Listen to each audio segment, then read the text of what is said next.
Hello all big pass லைவில் இன்ட்ரெஸ்டிங்கான நிறைய விஷயங்கள் நடந்துகிட்ருக்கு. அரோரா, கமருதீன் அண்டு பாரு. ஸோ இவங்க பிரச்சனை வந்து முடியாது போல். யாராவது ஒருத்தர் எலிமினேட் ஆகிற வரைக்கும் இந்த பிரச்சனை வந்து இழுத்துகிட்டே தான் இருக்கும்.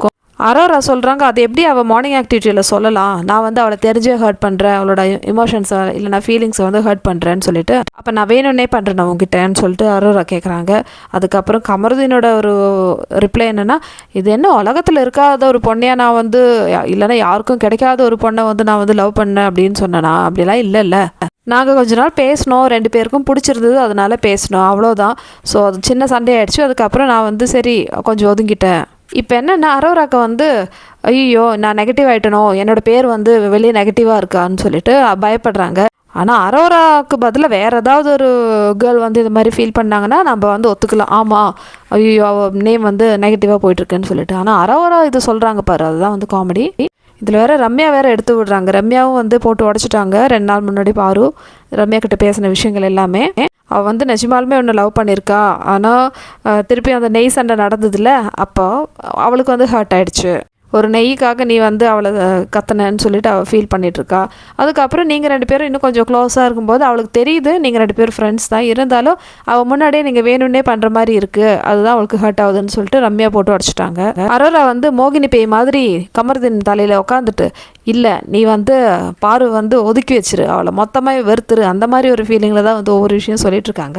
என்ன சொல்கிறாங்கன்னா, அரோரா சொல்கிறாங்க, இவங்க 2 பேரும் லவ் பண்ணாங்களா? இல்லை, அப்புறம் எதுக்கு நான் கமருதீன் கிட்ட பேசினா அவங்களுக்கு வந்து கோவம் வருது? அவங்க லவ் பண்ணாங்களா இல்லையான்னு சொல்லிட்டு நாங்களே பார்த்துட்டோம் அரோரா. ஸோ நீங்கள் வந்து சொல்லி அது இல்லைன்னு சொல்லிட்டு கமருதீன் வண்டியில் ஏற்ற தேவையில்லை. ஸோ கமருதீனும் வந்து இதுக்கு ரிப்ளை சொல்கிறாங்க, ஆமாம் 2 பேரும் பிடிச்சிருந்தது, நாங்கள் பேசினோம், அதுக்கப்புறம் சின்ன மிஸ் அண்டர்ஸ்டாண்டிங், அதனால நாங்கள் பேசலை அப்படின்னு சொல்லிட்டு கமருதீன் சொல்கிறா. அதுக்கப்புறம் இன்னொரு வேர்டு விட்டான் பாருங்கள், உலகத்தில் யாருக்கும் கிடைக்காத ஒரு பொண்ணையா நான் லவ் பண்ணிட்டேன், அந்த மாதிரி ஒரு வேர்டு வந்து விட்டுட்டாங்க. அதுக்கப்புறம் அரோரா எடுத்து கொடுக்குறாங்க. அவங்களால இவனுக்கு வந்து 10 ஓட்ஸ் வந்திருக்கு, வினோதுக்கு 5-6 ஓட்ஸு, கமருதீனுக்கு 10 ஓட்ஸு. அப்போ கமருதீன் சொல்கிறான், எனக்கு இது தேவையா? மற்றவங்க விஷயத்துக்கு போயிட்டு இல்லைனா பாருக்கு சப்போர்ட் பண்ண போயிட்டு அவளுக்காக நான் வந்து நாமினேஷனில் வந்து என்னோடய பேர் சொல்கிறாங்க எல்லாரும். அரோராக்கு வந்து செம்ம ஃபீலிங். ஏன்னா கமருதீன் வந்து பாருக்காக விளையாடி இந்த மாதிரி நிறைய ஓட்ஸ் வாங்கியிருக்கான். இப்போ 2 வாரமாக ஏன் வந்து வரல? அப்போ இவ்வளோ நாளாக அவள் கூட இருந்ததுனால தானே இவ்வளோ ஓட்ஸ் வாங்கியிருக்கு. கமருதீனும் அதே பாயிண்ட் தான் சொல்கிறாங்க. அதுக்கு ரம்யா வேறு எடுத்து கொடுக்குறாங்க, ஆமாம் கமருதீன் நீ வந்து இப்போ 2 வாரமாக சூப்பராக தானே விளையாடிட்டுருக்க, நீ வந்து நாமினேஷன்லேயே வரல. அந்த மாதிரி ரம்யா எந்த சைடு சாயிறாங்கன்னே தெரியல. பாருக்கிட்ட பேசும்போது பாருக்கு ஆதரவாக நம்பாத, யாரையும் நம்பாத, நீ வந்து வெளியே போய் பார்த்துக்கோ, அந்த மாதிரிலாம் சொன்னாங்க. இப்போ கமருதீன் கிட்ட அப்படியே ஆப்போசிட்டாக பேசுகிற மாதிரி பேசுகிறாங்க. அரோராக்கு இப்போ மைண்டில் என்ன இருக்குன்னா, இப்போ பாரு கூட வந்து ஓப்பனாக ஒரு பெரிய சண்டை நடக்கணும். அதாவது கமருதீன் எந்த இடத்துலையும் பாருவா ஒரு பாசிட்டிவ் கூட சொல்லக்கூடாது. அதுதான் வந்து இப்போ அரோராவோட மைண்டில் இருக்குது.